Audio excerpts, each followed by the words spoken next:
Let's go ahead and begin workout D on your hands and knees. Set yourself up in a perfect tabletop position with your hands directly below your shoulders. We'll start with shoulder glides, where you let your shoulder blades slide together and then push them apart. It should feel like you're really warming up the whole backside of your upper back. Elbows need to stay fully straight. Once you do 6 of those, we're going to work on pelvic tilt. So we're going to tuck your tail under and then let your tail arch. Practice here as you tuck your tail under, exhale, and think about pulling up and in on your pelvic floor. This is a great opportunity to strengthen your pelvic floor also. Our next exercise, we're going to move directly from kind of a bear crawl where you just have your knees hovering just above the floor into a downward dog. So knees hover, don't let them touch, and then press your hips high up and back, and then shift right back into your downward dog in your bear crawl. So we're just gently moving nice and strong between these two motions. You're going to feel that long pull down the back side of your leg, all the way from the base of your heel to your hip. From there, let's take your right foot and step it all the way forward into a lunge position, and then we're going to plant the left hand and reach the right arm high. Send yourself all the way back into that downward dog again. Then switch sides, take your left foot forward and reach the left arm really high. Find your downward dog again. We're going to alternate as we go here. Let's step that right foot forward. It might take you a second to find that lunge. Reach that arm up super high.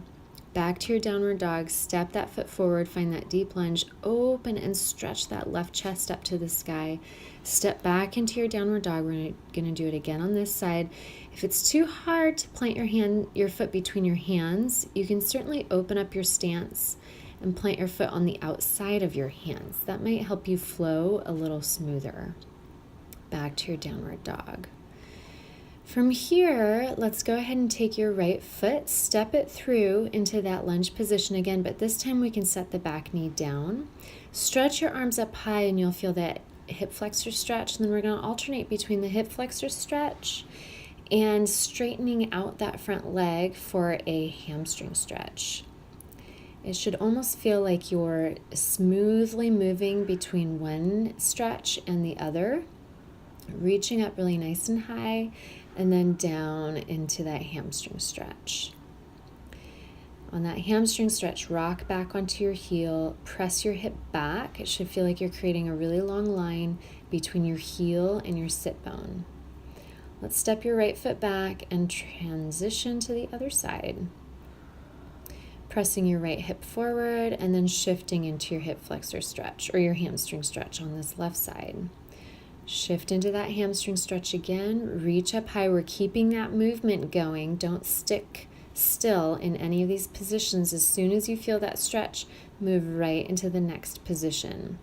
It helps if you exhale each time you find that stretch. You'll get better and better at this each time you do this, knowing exactly where you're trying to feel the stretch. So let's go ahead and swivel to the center now, and we're going to open those feet up wide so that your toes are angled outward. We're going to take a side split squat and go even deeper so that we're calling this a Cossack lunge. If you're able to, let's take the left arm and reach it up high. Next, let's sink over to the left side and reach high with the right arm.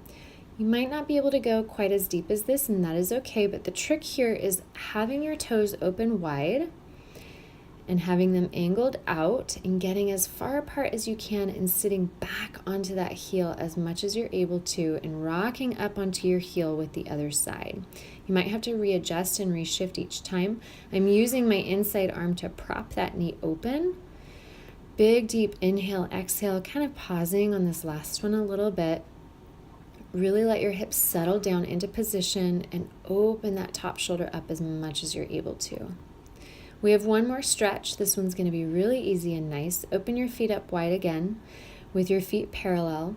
And we're going to sink over into just a forward fold stretch. You can place either your hands on the floor or your elbows on the floor. Try to see how high you can get your tailbone. Feeling almost an inner thigh and hamstring stretch all at the same time. Let yourself just hang in this position. Big deep breaths. We're taking about 6 full deep breaths here. Inhale as you rise back up into it, and then we're going to make our way back onto your hands and knees to begin again. Go ahead and repeat this circuit 2 or 3 more times. And then you're all done. Great job.